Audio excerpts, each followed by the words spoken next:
بعد ایک مرتبہ سورہ الحمد کی تلاوت فرما کر جملہ مومنین و مومنات اور سید عزادار مرزا اور جان محمد ابن سید روزار مرزا کی روح کو اس سارے ثواب کرتے ہیں۔ بسم اللہ الرحمن الرحیم۔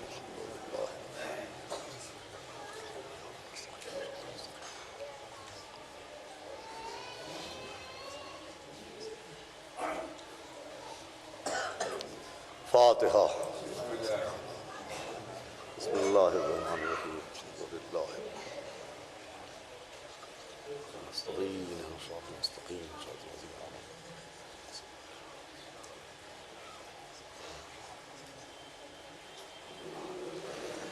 اعوذ باللہ السمیع العلی العظیم من الشیطان اللعین الرجیم۔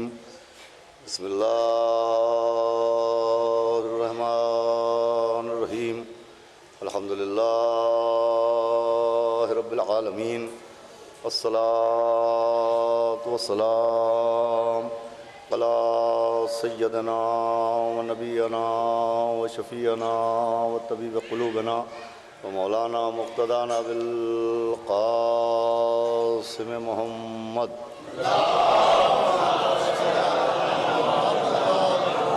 وآلہ الطیبین الطاہرین المعصومین ولعنۃ اللہ علی اعدائہم اجمعین من یومنا ھذا الی یوم الدین۔ اما بعد فقد قال اللہ سبحانہ تبارک و تعالی فی القرآن المجید والفرقان الحمید۔ بسم اللہ الرحمن الرحیم۔ وفی الارض آیات للموقنین۔ ایک صلوات بھیجے محمد۔ بڑے ادب سے گزارش ہے شاعر اہل بیت جناب کمال صاحب لکھنوی کی خدمت میں کہ اگر مناسب سمجھیں تو اندر تشریف لے آئیں۔ رضا ارشاد صاحب بھی تشریف لے آئیں۔ ایک صلوات پڑھ دے محمد وآل محمد۔ بآواز بلند صلوات اور بھیجے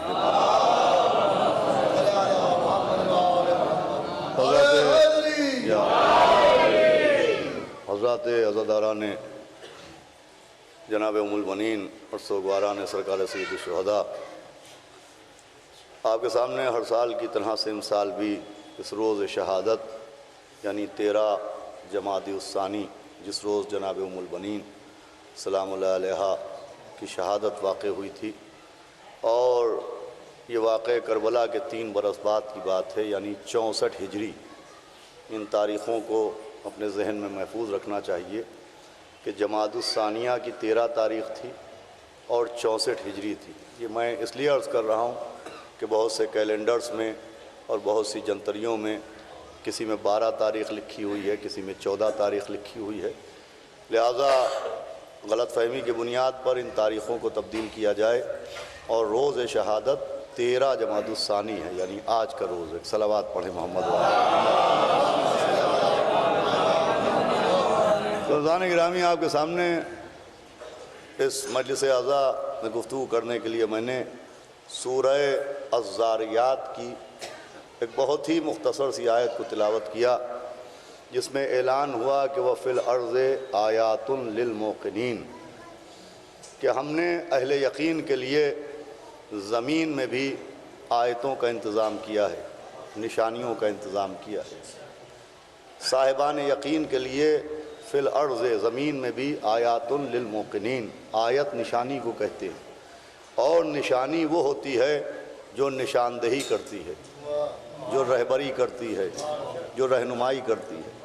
آیت کا پیغام اور آیت کا مفہوم یہ ہے کہ جس طرح سے اللہ نے قرآن کی آیات میں اپنی وحدت کی دلیلیں پیش کی ہیں، اپنی وحدت کے ثبوت پیش کیے ہیں، جس طرح سے قرآن کی آیتیں اللہ کی عظمت کے ثبوت ہیں، ویسے ہی زمین میں بھی بہت سی نشانیاں ہیں، بہت سی آیات ہیں جو اللہ کی عظمت کی دلیلیں ہیں، جو اللہ کی وحدت کی دلیلیں ہیں، جو اللہ کے وجود کے دلائل بھی ہیں اور اللہ کی حجت کے فضائل بھی ہیں۔ صلوات بھیجے محمد وآل محمد۔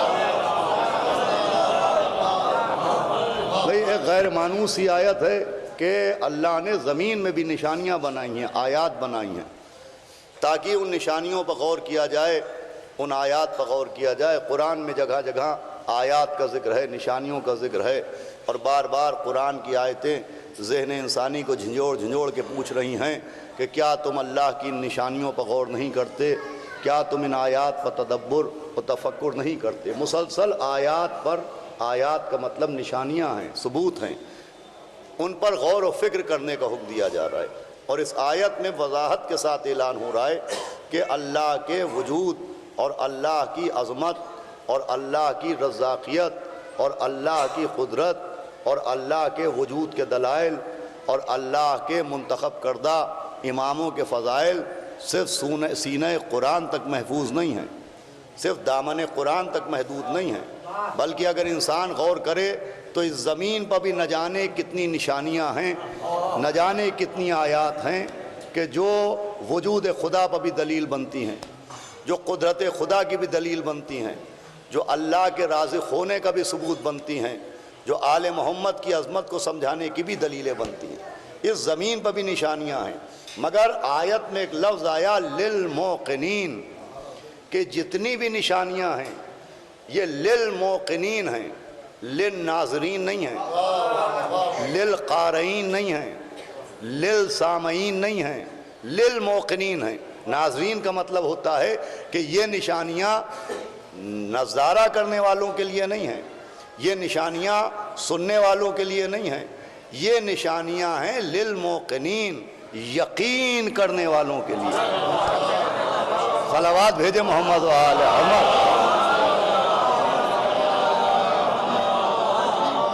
یعنی یہ جو زمین میں اللہ نے نشانیاں اور آیات بھیجی ہیں یہ للموقنین، یقین کرنے والوں کے لیے۔ اس کا مطلب یہ ہے کہ دلیلوں کا ہونا اتنا اہم نہیں ہے، ثبوتوں کا ہونا اتنا اہم نہیں ہے، روایات کا ہونا اتنا اہم نہیں ہے، جتنا یقین کا ہونا اہم ہے۔ اور ہمارے ہاں سب سے بڑی دولت دولت یقین ہے، سب سے بڑی نعمت نعمت یقین ہے۔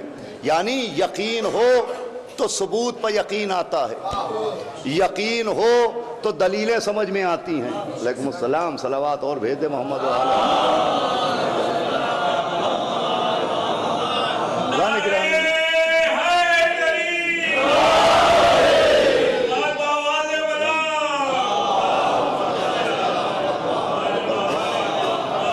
دیکھیں یقین بڑی نعمت ہے۔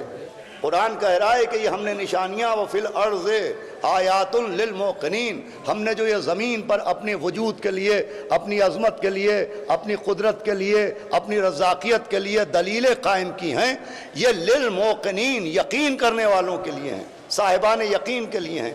اس لیے کہ اگر یقین ہوگا تو ثبوت سمجھ میں آئے گا، اگر دولت یقین ہوگی تو دلیل سمجھ میں آئے گی، اگر سینے میں پہلے سے خزانہ یقین ہوگا تو دلائل سمجھ میں آئیں گے، اور اگر یقین نہ ہوگا تو دلیلوں سے بھی کام نہیں چلتا۔ اگر یقین کی نعمت نہ ہوگی تو ثبوتوں سے بھی اطمینان نہیں ملتا۔ اگر آپ کو یقین نہ آئے تو اس بات کے یقین کے لیے میں آپ کو واقعہ سناتا ہوں کہ جب پیغمبر اسلام سرکار ختمی مرتبہ حضرت رسالت پاک صلی اللہ علیہ وسلم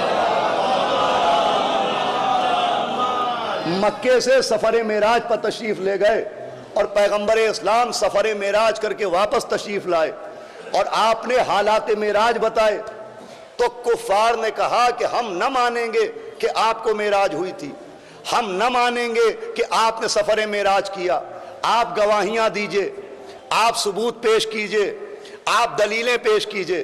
تو علماء نے بڑی وضاحت کے ساتھ لکھا کہ پیغمبر اسلام نے سفر معراج کی دلیلیں پیش کی، اس قافلے کا بھی ذکر کیا جس سے پیغمبر کی ملاقات ہوئی، اس برتن تک کا ذکر کیا جس سے پیغمبر نے راستے میں پانی پیا، اس بیت المقدس کا ذکر کیا کہ جس بیت المقدس میں سفر معراج سے کے آغاز میں پیغمبر اسلام نے نمازیں پڑھی تھی۔ پیغمبر نے ثبوت دیے، قافلے کا ذکر کیا، قافلے کے اونٹوں کی تعداد بتائی، سب سے آگے چلنے والے اونٹ کی رنگت بتائی، بیت المقدس کے محرابوں کی گنتی بتائی۔ صلوات بھیجے محمد و آل محمد۔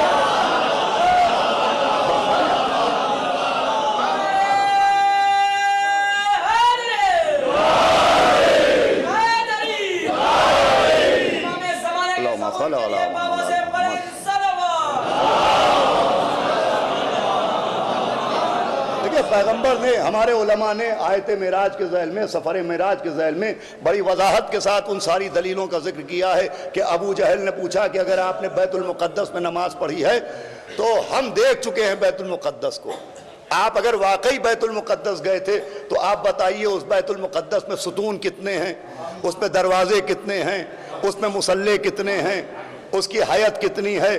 تو پیغمبر اسلام نے بڑی وضاحت کے ساتھ بتایا کہ بیت المقدس میں اتنے مینار ہیں، اتنے در ہیں، اتنی محرابیں ہیں، اتنے مصلی ہیں۔ اس قافلے کا ذکر کیا جو سفر معراج میں راستے میں راہ بیت المقدس میں ملا، مگر پیغمبر نے ثبوت دیے، انہوں نے نہیں مانا۔ پیغمبر نے دلیلیں دی، انہوں نے نہیں مانا۔ کیوں نہیں مانا؟ اس لیے کہ رسالت پر یقین نہ تھا۔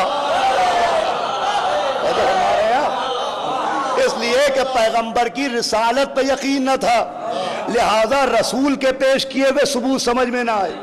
یقین نہ تھا تو رسول کی دی ہوئی دلیلیں سمجھ میں نہ آئیں، اس لیے کہ رسالت پر یقین نہ تھا۔ اللہ اکبر! کتنی بڑی دولت ہے یہ دولت یقین کہ نبی ثبوت پیش کر رہے ہیں مگر نہیں مانا، نبی دلیلیں دے رہے ہیں مگر نہیں مانی، نبی گواہ پیش کر رہے ہیں مگر نہیں مانے، کیونکہ نبوت اور رسالت پر یقین نہ تھا۔ اب جو ہم سے پوچھا جاتا ہے کہ صاحب جب آیت غدیر قرآن میں ہے تو لوگ کیوں نہیں مانتے؟ جب واقع غدیر تاریخ میں ہے تو لوگ کیوں نہیں مانتے؟ جب غدیر کی روایتیں ہیں تو لوگ کیوں نہیں مانتے؟ جب غدیر کی آیتیں ہیں تو کیوں نہیں مانتے؟ تو جب سفر معراج کے ثبوت تھے تو کیوں نہ مانا گیا؟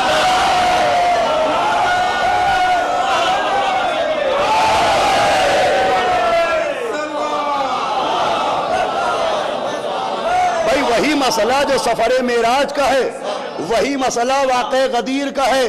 بھائی سفر معراج کے ثبوت اس لیے نہ مانے کہ رسالت پر یقین نہ تھا، تو جنہیں رسالت پر یقین نہ ہو، جب وہ نبی کے ثبوت نہیں مانتے تو جن کو ولایت پر یقین نہ ہو وہ خطیب کا ثبوت کا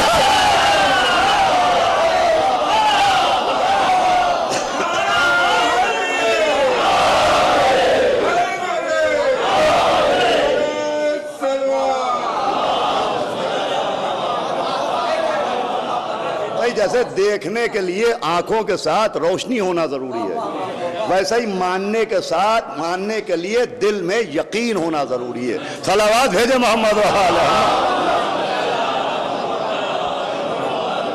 تو للموقنین، اللہ نے زمین پہ ایسی نشانیاں بنائیں۔ اب توجہ چاہتا ہوں، آپ کا تمہید کی منزل سے گزر چکا ہوں۔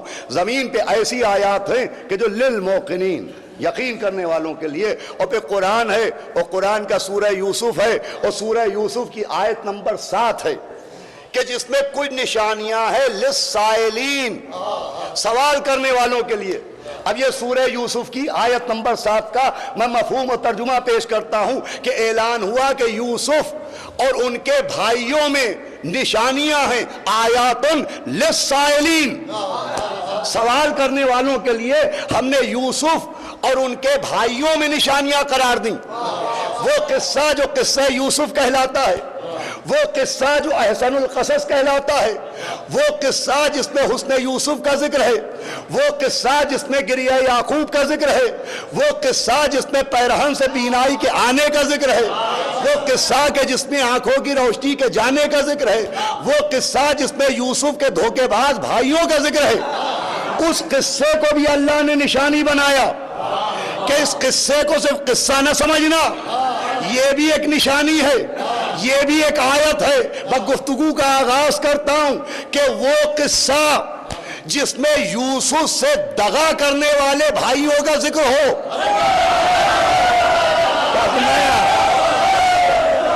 وہ قصہ جس میں یوسف سے دغا کرنے والے بھائیوں کا ذکر ہو، جب اتنا اہم ہے تو وہ کربلا جس میں حسین سے وفا کرنے والے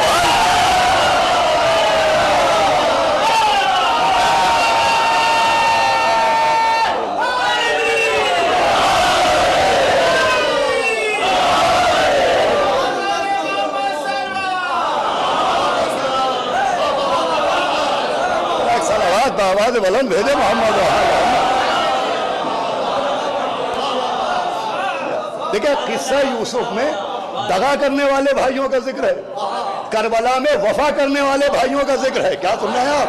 قرآن سمجھا رہا ہے قرآن کے قصوں کو صرف قصہ نہ سمجھنا، ہم نے ان میں آیات رکھی تاکہ غور کرو، تاکہ فکر کرو کہ قصہ یوسف احسن القصص. کیا سن رہے ہیں آپ؟ سب سے اچھا قصہ جس میں دغا کرنے والے بھائیوں کا ذکر ہے، اور کربلا جس میں وفا کرنے والے بھائیوں کا ذکر ہے. اس میں قصہ یوسف ظاہر قصہ یوسف سنا رہا ہے، باطن عظمت کربلا سمجھا رہا ہے. صلوات بھیجو محمد دیکھیں میں کس رخ سے ایک نئے طرز سے آپ کے سامنے اس مجلس کے عنوان کے تحت گفتگو کرنا چاہ رہا ہوں کہ قصہ یوسف ظاہر جناب یوسف کا قصہ سنا رہا ہے، اور باطن عظمت کربلا سمجھا رہا ہے، باطن دلیل ازا سنا رہا ہے کہ جناب یوسف کے قصے میں گریہ یعقوب کا ذکر ہو رہا ہے. اب آخری آدمی کا توجہ کہ جناب یعقوب نے یوسف کے فراق میں گریہ کیا، حالانکہ یوسف زندہ تھے مگر یعقوب روئے. یوسف زندہ تھے مگر یعقوب روئے. کہاں گئے زندہ جاوید کا ماتم نہیں کرتے؟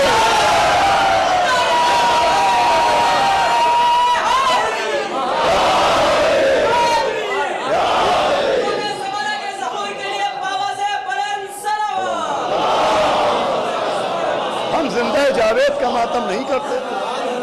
ارے آپ نہیں کرتے، یعقوب کر رہے ہیں. آپ زندہ کا ماتم نہیں کرتے مگر نبی کرتے ہیں.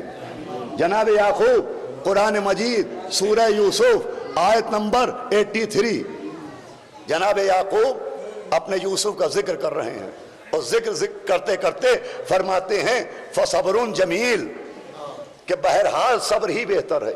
اب آخری آدمی سے توجہ چاہتا ہوں کہ فراق یوسف میں ایک آیت نمبر 83 میں کہا فَصَبْرٌ جمیل. اس مسئلے میں کہ بیٹا مجھ سے جدا ہو گیا، یوسف کے فراق میں صبر کرنا ہی بہتر ہے. اب اگلی آیت ہے آیت نمبر 84، وہی یعقوب جو یوسف کے فراق میں کہہ رہے ہیں فَصَبْرٌ جمیل کہ صبر کرنا ہی بہتر ہے، وہی یعقوب کہہ رہے ہیں یا صفا علی یوسف، ہائے یوسف پر افسوس. بھائی ایک آیت میں اعلان صبر کر رہے ہیں، ایک آیت میں یوسف پر افسوس کر رہے ہیں، یوسف پر گریہ کر رہے ہیں یا صفا علی یوسف، ہائے افسوس یوسف کے اوپر. ایک آیت میں اعلان صبر کر رہے ہیں، ایک آیت میں اعلان گریہ کر رہے ہیں. ایک آیت میں اعلان صبر ہے، ایک آیت میں اعلان گریہ ہے. کہاں گئے رونے کو خلاف صبر بتانے والے؟ ارے کیا سن رہے ہیں آپ؟ کہاں گئے گریہ کو خلاف صبر بتانے والے؟ یعقوب نے اعلان صبر بھی کیا اور یوسف پر گریہ بھی کیا، اور پیغام پہنچایا کہ گریہ کرنا خلاف صبر نہیں ہے، اللہ سے شکوہ کرنا خلاف. اللہ صلوات بھیجو محمد آل محمد. نہیں ذرا ایک باواز بلند صلوات پڑھے.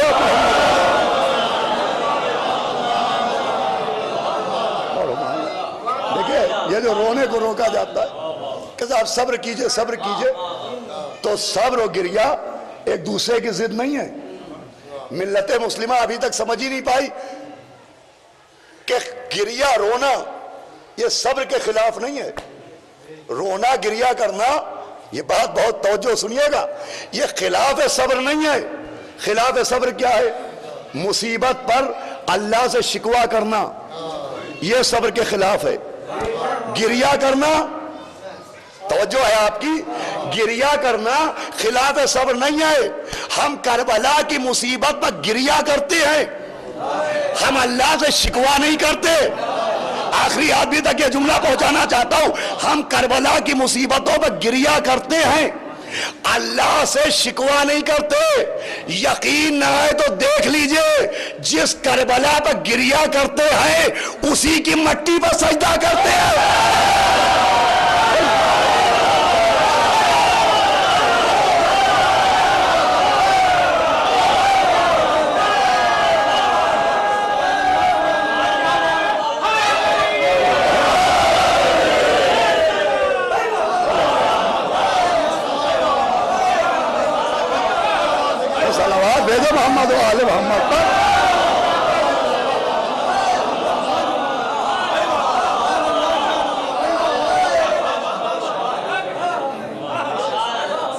کربلا کی مصیبت پہ گریا کرتے، اسی کی مٹی پہ اسی کی خاک پہ سجدہ کرتے۔ عزیزان گرامی، یہ سجدہ کرنا کربلا کی مٹی ہے بتا رہا ہے کہ گریا خلاف صبر نہیں ہے، گریا گریا ہے، گریا اللہ سے شکوا نہیں ہے۔ صلوات بھیجے محمد بہرحال جناب یعقوب نے کہا یا صفا علی یوسف، ہائے افسوس یوسف پر، ہائے افسوس یوسف پر۔ یعقوب نے جناب یوسف پر گریا کیا، آنسو بہائے۔ پھر اسی آیت میں ہے کہ اتنا روئے کہ آنکھوں کی بینائی چلی گئی۔ اب پڑھنا ہمارا کام ہے، سمجھنا آپ کا کام ہے۔ اتنا روئے کہ آنکھوں کی روشنی چلی گئی، بینائی چلی گئی۔ بینائی آنکھوں کی دولت کا نام ہے،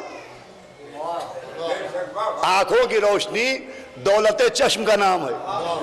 جناب یعقوب یوسف پر اتنا روئے کہ بینائی چلی گئی، یعنی آنکھوں کی دولت غم یوسف میں لٹا دی، آنکھوں کی دولت غم یوسف میں لٹا دی۔ قرآن بتا رہا ہے کہ یعقوب غم یوسف میں آنکھوں کی دولت لٹاتے تھے، جیسے ہم نام حسین پر تبرک بانٹتے ہیں، جیسے ہم مولا حسین کے نام پر اپنی دولت لٹاتے ہیں، دولت دنیا لٹاتے ہیں، انہوں نے دولت چشم لٹائی۔ اب بینائی کے جانے کا ذکر بھی ملا، مگر پھر اسی بینائی کے آنے کا ذکر بھی ملا۔ بھائی دولت لٹانے کا بھی ذکر ملا اور اسی لٹی ہوئی دولت کے آنے کا ذکر بھی ملا۔ دولت لٹائی تھی غم یوسف میں اور دولت پلٹائی پیرہن یوسف نے۔ بھائی قرآن سمجھایا جا رہا ہے جو معصوم کے نام پر لٹایا جائے وہ لٹ کے بھی مل جاتا ہے۔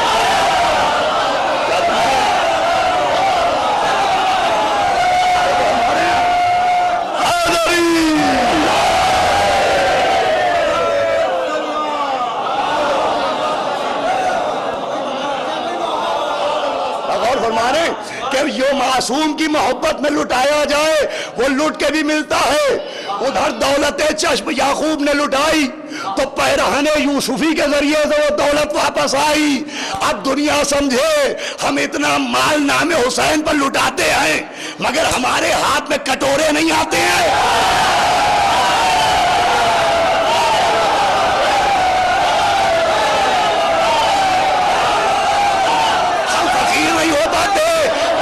جس کی محبت میں لٹاتے ہیں اسی کے خزانے سے پاتے ہیں۔ صلوات ہو دے محمد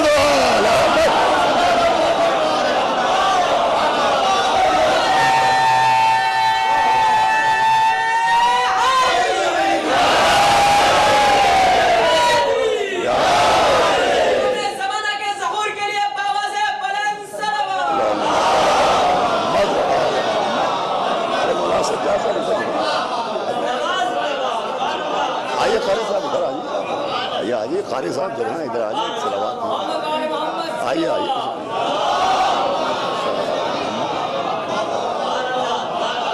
آپ جانتے ہیں میں بہت زیادہ دیر نہیں پڑھتا مگر جتنی دیر پڑھتا ہوں آپ کی توجہ کے ساتھ پڑھتا ہوں۔ یہ آیتیں ہیں، یہ نشانیاں ہیں جو قرآن کہہ رہا ہے کہ تم آیات پر غور کیوں نہیں کرتے، نشانیوں پر غور کیوں نہیں کرتے، تو غور کرو تو قصہ یوسف میں کربلا مل جائے، غور کرو تو واقعات یوسف میں کربلا مل جائے۔ اب جناب یوسف کے غم میں جناب یعقوب روئے، پیرہن واپس آیا۔ اب یوسف کے بھائی دغاباز تھے مگر سارے بھائی نہیں، ایک ان کے حقیقی بھائی تھے جن کا نام ہے جناب بنیامین۔ جناب بنیامین وہ جناب یوسف کے حقیقی بھائی، باقی بھائی وہ ہیں کہ جن کے باپ ایک تھے مگر مائیں الگ تھی، جناب یوسف کی والدہ اور دوسرے بھائیوں کی مائیں اور، مگر جناب بنیامین وہ تھے کہ جناب یوسف کے حقیقی بھائی تھے۔ میں آپ کو تفسیر قرآن سنا رہا ہوں، بہت معتبر تفسیر سنا رہا ہوں کہ جب جناب یوسف کے بھائی ملنے کے لیے آئے اور جناب یوسف کو انہوں نے نہیں پہچانا تو جناب یوسف نے، آپ نے جناب یوسف کا سیریل بھی اب تو بن چکا ہے، اب کون نہیں جانتا ان واقعات کو، جناب بنیامین کو ایک ذریعے سے روک لیا اپنے پاس۔ جناب بنیامین حقیقی بھائی ان کو اپنے پاس روک لیا۔ ابھی یوسف کو معلوم ہے کہ یہ بنیامین ہے لیکن بنیامین کو نہیں معلوم کہ میرے بھائی یوسف ہیں. جناب بنیامین نہیں جانتے کہ یوسف ہیں, جناب یوسف کو معلوم ہے کہ بنیامین ہیں. اب تفسیر قرآن یہ بتاتی ہے کہ ایک دن جناب یوسف نے کہا کہ تم تو یوسف کے سگے بھائی ہو, یہ بتاؤ فراق یوسف میں تمہیں صدمہ ہوا کہ نہیں, تمہیں غم ہوا کہ نہیں. یوسف اپنے بھائی سے پوچھ رہے ہیں تمہیں غم یوسف میں, فراق یوسف میں غم ہوا کہ نہیں. لیجئے اگر غم منانا جائز نہ ہوتا تو یوسف کے ہونٹوں پر یہ جملہ نہ ہوتا. وہ پوچھ رہے ہیں تمہیں یوسف کا غم ہوا کہ نہیں, تمہیں فراق پر تڑپے کہ نہیں. تو جناب بنیامین نے کہا کہ مجھ سے کیا پوچھتے ہو کہ مجھے اپنے بھائی پر کتنا غم ہوا, کتنا صدمہ ہوا.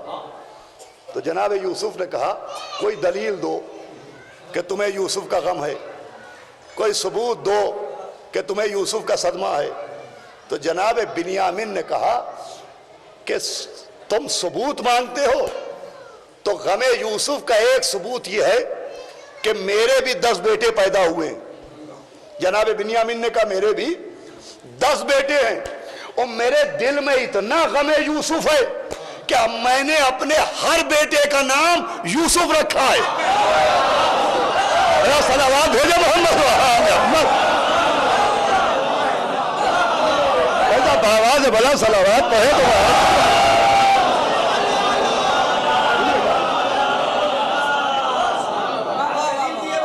تفسیر انوار النجف علامہ غلام حسین بخش جاروی علی اللہ مقامہ کی تفسیر ہے. تفسیر انوار النجف سورہ یوسف میں تفسیر میں وہ لکھتے ہیں کہ جناب بنیامین نے کہا کہ میرے 10 بیٹے ہیں, اللہ نے 10 بیٹے دیے, میں نے ہر بیٹے کا نام یوسف رکھا ہے غم یوسف میں. اب پڑھنا میرا کام ہے, سمجھنا آپ کا کام ہے. اپنے ہر بیٹے کا نام یوسف رکھا, کیوں؟ اس لیے کہ بنیامین نے چاہا کہ جس گھر میں یوسف نہ رہے یوسف یوسف کی آواز گونجتی رہے. کیا سننا ہے آپ؟ یوسف نہ رہے تو کیا ہوا مگر یوسف یوسف ہوتا رہے, یوسف یوسف ہوتا رہے. اب سمجھے حسین حسین حسین حسین حسین حسین. کیا یہ حسین حسین کی آوازیں کیا ہیں؟ ارے کیا پوچھتے ہو یہ حسین حسین کا طریقہ کہاں سے لائے؟ ارے یوسف کے گھر سے نکال کے لائے.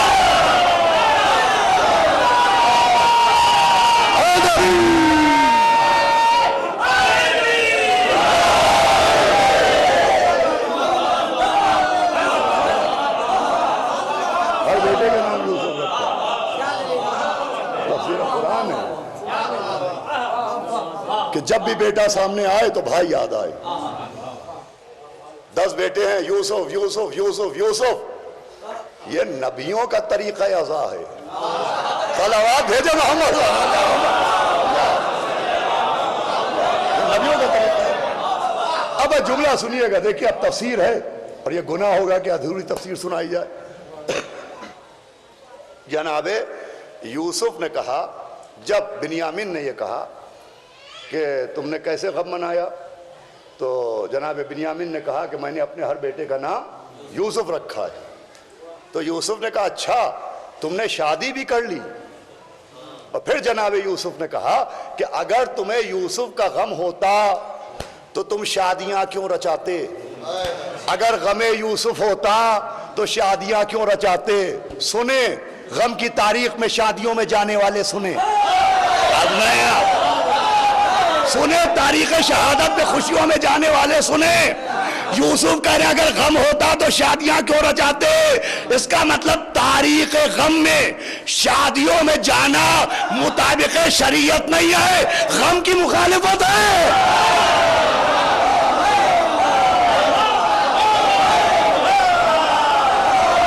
صلوات بھیجو محمد و آل محمد پر.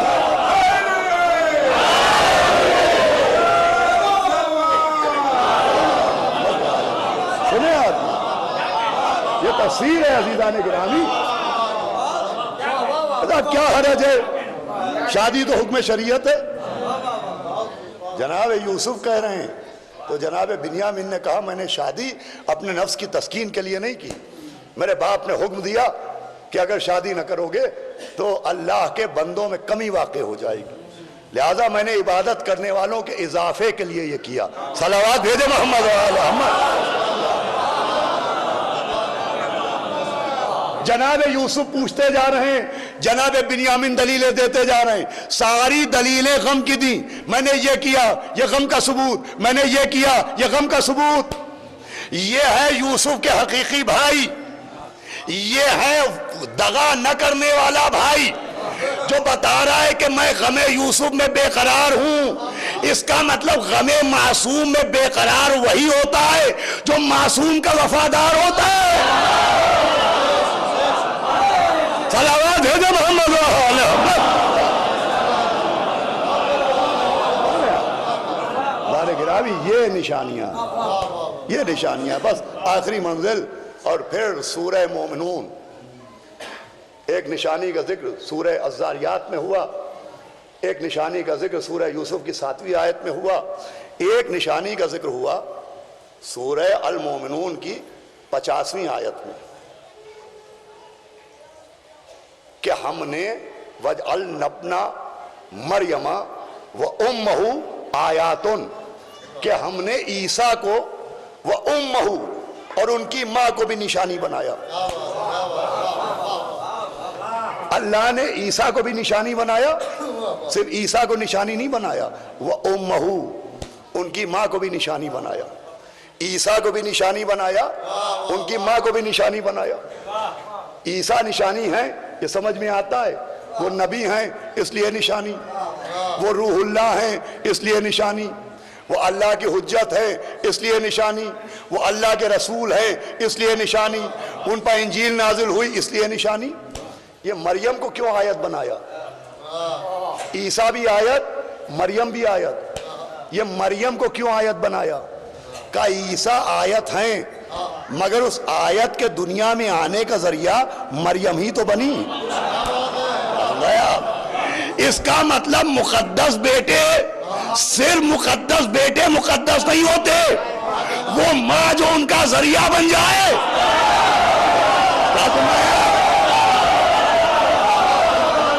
وہ بھی اللہ کی نظر میں آیت ہوتی ہے۔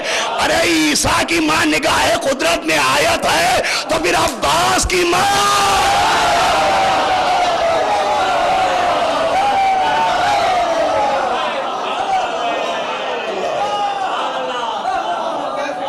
نشانی ہے۔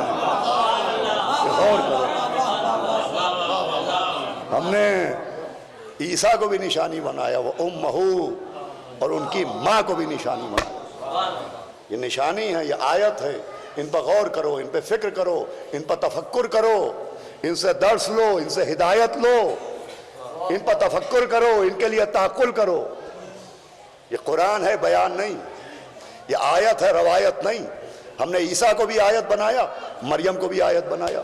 عیسیٰ ایسی آیت کہ بغیر باپ کے پیدا ہوئے، وہ عیسیٰ کی ماں وَإِذْ قَالَتِ الْمَلَائِكَةُ يَا مَرْيَمُ، وہ وقت یاد دلائیے کہ جب فرشتوں نے کہا کہ بی بی مریم، یا مریم ان اللہ اصطفاک وطہرک، کہ آپ کو اللہ نے چن لیا، منتخب کر لیا، واصطفاک علی النساء العالمین، اور آپ کو عالمین کی عورتوں پر فضیلت عطا کی گئی۔ یہ اس بی بی کا ذکر ہے جو عیسیٰ کی ماں ہے، یہ اس بی بی کا ذکر ہے جو عیسیٰ کی ماں ہے۔ عیسیٰ کی ماں کو چنا گیا، منتخب کیا گیا۔ کیوں منتخب کیا گیا؟ بس آخری منزل ہے، قضا چونکہ نبی کی ماں بنانا تھا اس لیے ان کا انتخاب ہوا، اس لیے ان کو چن لیا گیا چونکہ نبی کی ماں بنانا تھا۔ تو کیا مادر موسیٰ نبی کی ماں نہ تھی؟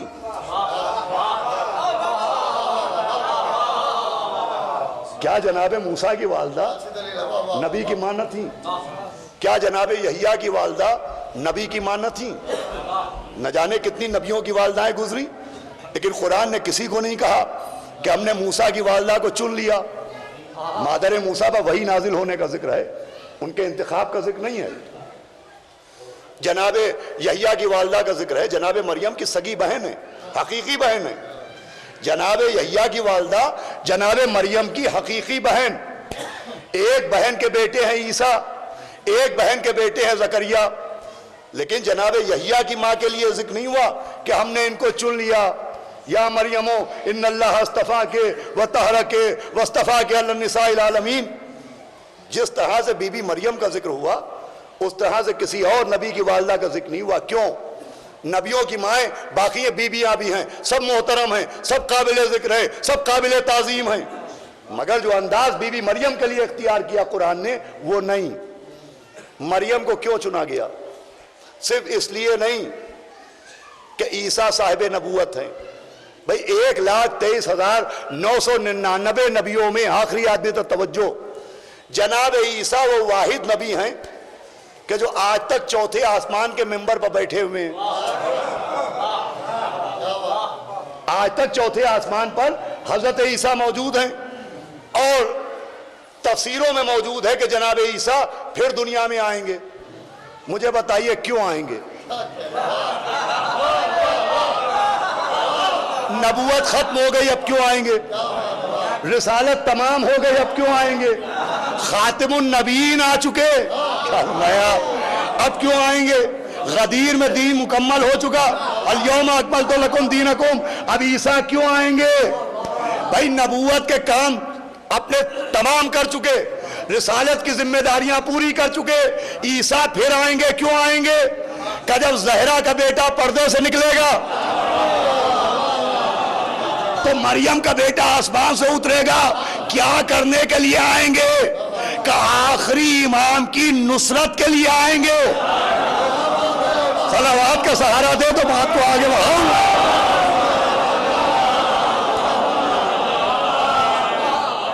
بھائی نصرت امام کے لیے آئیں گے۔ کون امام؟ جو سیدہ کا آخری بیٹا ہے، سیدہ کے بیٹے کی نصرت کے لیے آئیں گے حضرت عیسیٰ۔ اس کا مطلب عیسیٰ پر صرف نبوت کی ذمہ داری نہیں ہے، صرف رسالت کی ذمہ داری نہیں ہے، جناب عیسیٰ پر فرزند زہرا کی نصرت کی ذمہ داری بھی ہے۔ اس کا مطلب عیسیٰ صرف نبی نہیں ہے، ناصر امام بھی ہیں۔ عیسیٰ صرف نبی نہیں ہے، ناصر امام بھی ہے۔ تو مریم صرف نبی کی ماں نہیں ہے، ناصر امام کی ماں ہے۔ جو ہے آپ کی مریم ناصر امام کی ماں ہے، مریم ناصر امام کی ماں ہے، مریم ناصر امام کی ماں ہے۔ اس کا مطلب جو ناصر امام کی ماں ہو وہ اتفاق سے ماں نہیں ہوتی، اللہ کے انتخاب سے ماں ہو۔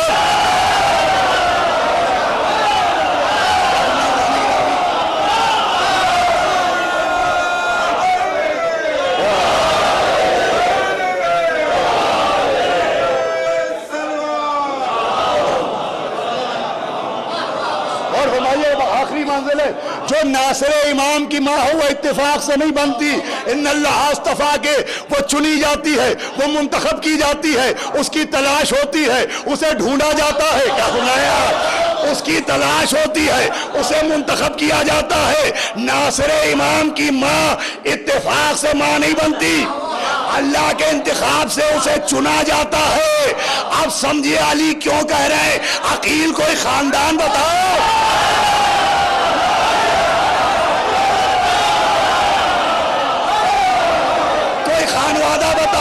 کوئی خاتون بتاؤ، کوئی قبیلہ بتاؤ، کوئی بی بی بتاؤ جس سے میں کروں۔ ارے جو زہرا کے آخری بیٹے کے ناصر کی ماں ہو وہ مریم ہے، جو دوسرے بیٹے کے ناصر کی ماں ہو وہ ام البنین ہے۔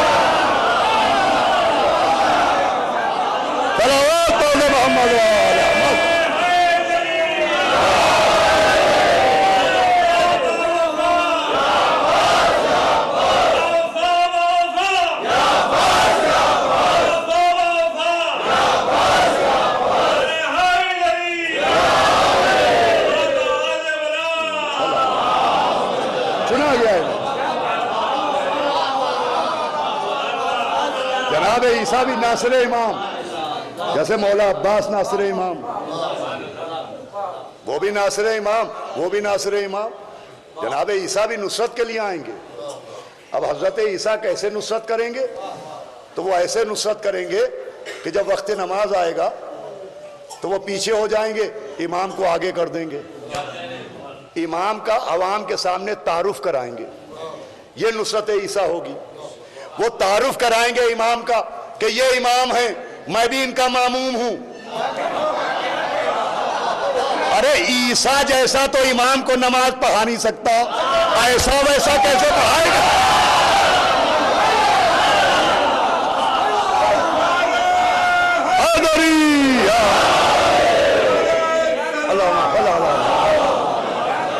بھئی جملہ آپ کے حوالے کر رہا ہوں، جناب عیسیٰ کیا کریں گے؟ امام کو آگے کر دیں گے، خود پیچھے ہو جائیں گے۔ امام کو آگے کریں گے، خود پیچھے ہو جائیں گے۔ نہیں سمجھے آپ؟ امام کو آگے کریں گے، امام کو آگے کریں گے، خود پیچھے ہو جائیں گے۔ عیسیٰ کچھ نیا نہیں کریں گے، جو غدیر میں نبی نے کیا تھا۔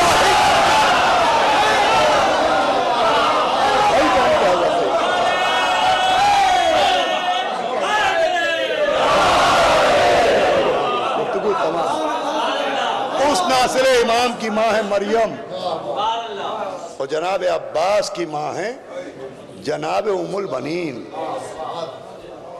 عیسیٰ نشانی ہیں، ان کی ماں نشانی ہے، تو سوچئے ام البنین کیسی نشانی ہے، وہ کیسی آیت اللہ ہے، وہ کیسی اللہ کی نشانی ہوگی۔ ارے جناب مریم کا ایک بیٹا ناصر امام، جناب مریم کا ایک بیٹا ناصر امام، ام البنین کے 4 بیٹے ناصر امام۔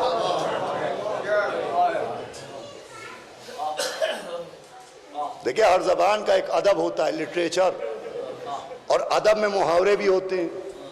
میرا چیلنج ہے کہ بہت سے محاورے ایسے ہیں کہ اگر اہل بیت کو مائنس کر دیجئے تو محاورے بولے جائیں گے، سمجھائے نہیں جا سکتے۔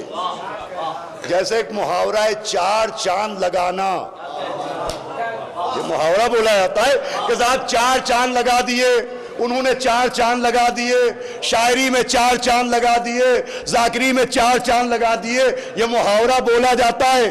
کربلا کے بغیر سمجھا نہیں جا سکتا۔ 4 چاند کیسے لگائے جاتے ہیں؟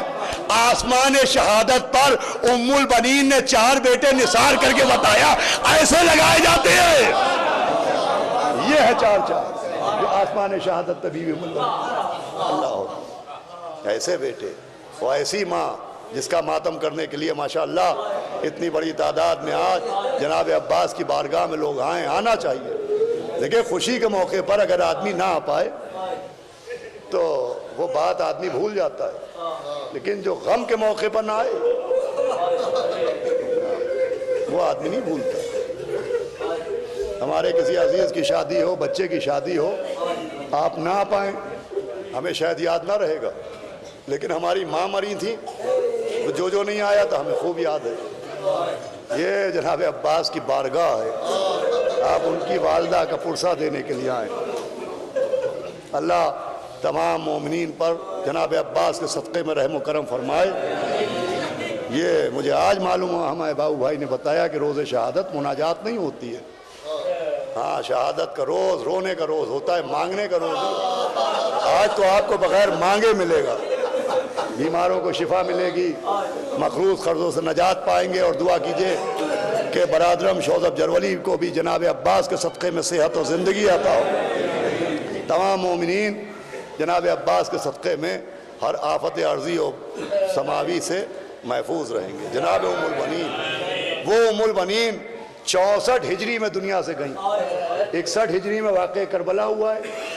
میں آپ کو انگریزی تاریخ بھی بتا دوں، 6 فروری 628 عیسوی تھی انگلش کیلنڈر کے مطابق۔ انگریزی کے کیلنڈر کے مطابق 6 فروری 628 عیسوی، جیسے یہ 2017 ہے تو ویسے ہی 628 انگلش کی تاریخ تھی 6 فروری، اور 13 جمادی الثانی۔ میں تمام پبلشرز سے، تمام جنتری شائع کرنے والوں سے، کیلنڈر نکالنے والوں سے گزارش کروں گا کہ ان تاریخوں میں جلد بازی نہ کیا کریں۔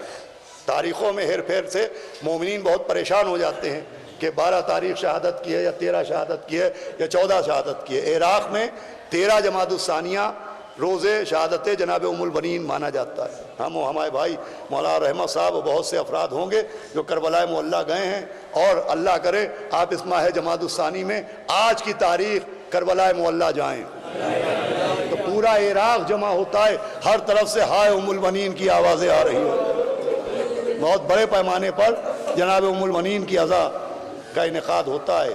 وہ ام البنین کہ جو واقعہ کربلا کے بعد اپنے گھر سے نکلتی تھی، اور جب کوئی بی بی سلام کرتی تھی، السلام علیکہ یا ام البنین،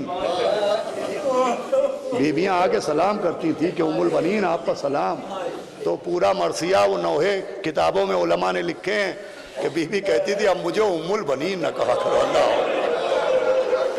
ارے اب بیٹے کہا جو ماں کہہ کے پکارتے ہو اللہ،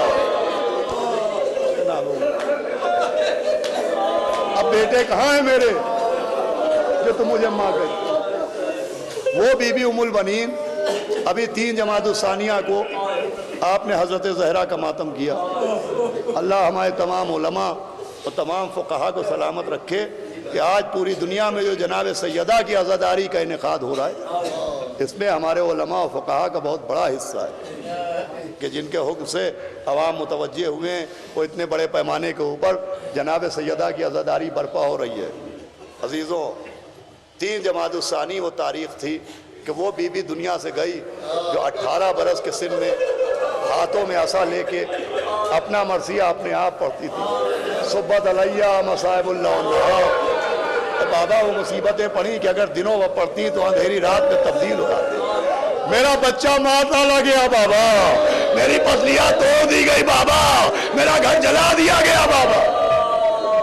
وہ بی بی سیدہ کہ جن کے لیے مولا علی نے بیت الحزن بنایا تھا، اپنے ہاتھوں سے ایک حجرہ ایک کمرہ بنوایا تھا بیت الحزن، جس پہ جناب سیدہ جا کے اپنے بابا کو روتی تھی۔ اب 3 جمادی الثانی کو جناب سیدہ کی بیت الحزن سے رونے کی آواز نہیں آئی، حسنین کے رونے کی آوازیں آئی۔ اب اس بیت الحزن میں جناب سیدہ کی شہادت کے بعد کون روتا تھا، کون مجلس کرتا تھا، کون ماتم کرتا تھا، یہ کتابوں میں نہیں لکھا ہے۔ جناب سیدہ کی شہادت کے بعد بیت الحزن میں کون روتا تھا یہ کتابوں میں نہیں ہے، لیکن یہ ملتا ہے کہ 61 ہجری کربلا میں سیدہ کے گھر اجڑنے کے بعد پھر ایک بار بیت الحزن سے رونے کی آوازیں آئی۔ اب جو آوازیں تھی وہ سیدہ کی آوازیں نہیں تھی، وہ ام البنین کی آوازیں تھی۔ اب جو نوحے تھے وہ واہ محمدہ کے نوحے نہیں تھے، واہ حسینہ، واہ غریبہ۔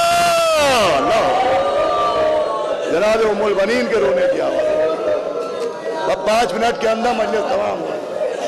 جناب ام البنین روتی تھی اور ایسے دردناک مصائب پڑتی تھی کہ روایات میں ملتا ہے کہ مروان جو بڑا کٹر دشمن اہل بیت تھا، آل مروان جس کی اولاد نے نہایت ظلم کیے زیارت عاشورہ میں، جس پر لعنت ہوتی ہے، وآل ابو سفیان وآل زیاد وآل مروان، وہ مروان وہ گھوڑے سے گزر رہا تھا اور جناب ام البنین رو رہی تھی، تو جناب ام البنین کے نوحے میں کوئی ایسا کرب تھا کہ مروان جیسا ملعون رک کے رونے لگا،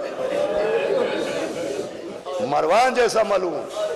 اللہ اکبر، یہ مروان کی نیکی کا ثبوت نہیں ہے، یہ حسین کی مظلومی کا ثبوت ہے۔ اللہ، یہ مولا حسین کی مظلومی کا ثبوت ہے۔ اب جناب ام البنین روتی بھی کیسے تھی، اس حجرے میں جا کے بیٹھ جاتی تھی اور اپنے 4 بیٹوں کی قبروں کے نشان بناتی، ایک جناب عباس، ایک جناب عبداللہ، ایک جناب جعفر، ایک جناب عثمان۔ یہ جو مولا عباس کے ایک بھائی کا نام عثمان تھا، تو مولا علی کے ایک صحابی تھے عثمان ابن مظعون، جو مولا علی کو بے تحاشا چاہتے تھے، تو وہ بیٹھے ہوئے تھے، اتنے میں کنیز اندر سے آئی، اس نے کہا یا علی مبارک ہو، ایک بیٹا پیدا ہوا ہے۔ تو مولا علی نے عثمان ابن مظعون سے کہا کہ تم مجھے کتنا چاہتے ہو، تم مجھے کیا سمجھتے ہو؟ تو انہوں نے کہا میں آپ کو اپنا آقا سمجھتا ہوں۔ تو مولا نے کہا میں تمہیں اپنا بھائی سمجھتا ہوں، اور میں تمہاری محبت میں اپنے اس بیٹے کا نام عثمان رکھ رہا ہوں۔ لیکن ناموں کو بہت بنیاد بنایا جاتا ہے کہ جہاں مولا علی نے اپنے بیٹوں کے یہ نام رکھے اور ان کے نام پر رکھے، تو بھئی اگر ان کے علاوہ تاریخ میں ان ناموں کا کوئی اور آدمی نہ ہوتا تب تو کہا جا سکتا تھا کہ ان کے نام پر رکھے. ایسا نہیں ہے. مولا علی کے امام حسن کے ایک بیٹے کا نام ملتا ہے ابو بکر ابن حسن. اسی سے دنیا کنفیوز کرتی ہے کہ آپ دیکھیے امام حسن نے اپنے بیٹے کا نام ان کے نام پر رکھا. تو جناب ادریس پیغمبر کے پوتے کا نام بھی یہی تھا. اور فرما رہے ہیں آپ اس نام کے اچھے لوگ بھی تھے. ناموں کی تحقیق کا مرحلہ الگ ہے. ان کے نام بھی تھے لیکن ان کے نام ہی نہیں تھے. تو یہ 4 بیٹے، ایک جناب عباس، جناب عبداللہ، جناب جعفر اور جناب عثمان. جناب ام البنین انگلیوں سے 4 چھوٹی چھوٹی خبریں بناتی تھی. ابھی اپنے بیٹوں کی خبروں کے نشانوں کی طرف دیکھتی تھی اور ایک ایک کا نام لے کے کہتی تھی میں تجھ پہ روؤں، عبداللہ تجھ پر روؤں، عباس تجھ پر روؤں. اس کے بعد اپنے ہاتھ سے وہ خبروں کے نشان مٹاتی تھی اور ایک بہت بڑا نشان قبر بناتی تھی اور کہتی تھی میں تمہیں نہیں روؤں گی، میں پہلے اپنے حسین کو روؤں گی. جسے رونے والی فاطمہ دنیا میں موجود نہیں ہے، ارے میں تو پہلے اپنے حسین کو روؤں گی. میں کہوں گا کہ تاریخ نے یہ آواز ضرور سنی کہ ام البنین ہائے حسین کہہ رہی ہے، لیکن تاریخ کے کانوں میں طاقت کہاں. شاید فاطمہ کہتی ہو ارے تو میرے حسین کو رو رہی ہے، میں تیرے عباس کا ماتم کروں گی. میں جناب عباس بازار گرامی مجلس تمام ہو رہی ہے. ایک گوشہ اور مجلس کو میں نے ختم کر دیا. جناب ام البنین 4. دیکھیں بیٹے ماں کے بہت کام آتے ہیں. بیٹے بڑی دولت ہوتے ہیں ماں کے لیے. ماں بچوں کو پالتی ہے تو بڑی امیدیں ہوتی ہیں اور کوئی امید پوری ہو یا نہ ہو، ماں کو ایک امید یہ رہتی ہے ضرور کہ جب میں مروں گی تو میرے بیٹے کاندھا دینے کے لیے تو ضرور آئیں گے. اللہ اکبر. اور جس ماں کے 4 بیٹے ہوں، اللہ اکبر، جس ماں کے 4 بیٹے ہو، سوچے اسے کتنی امید ہوگی کہ جب میں مروں گی تو کم سے کم میرے 4 بیٹے میرا جنازہ اٹھانے کے لیے موجود رہیں گے.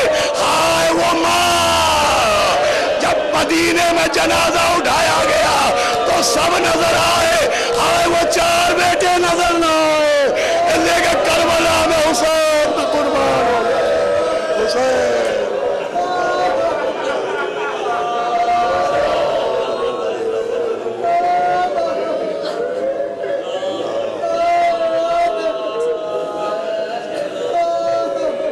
یہ اعلان بھی سماعت فرما لیں کہ اب یہاں کی مجلس کے بعد زنانی درگاہ میں خواتین جناب ام البنین کی مجلس کا انعقاد کریں گی. تمام ماں بہنوں سے اس مجلس میں اور تابوت شبیہ تابوت جناب ام البنین میں شرکت کی گزارش ہے. ماتم حسین.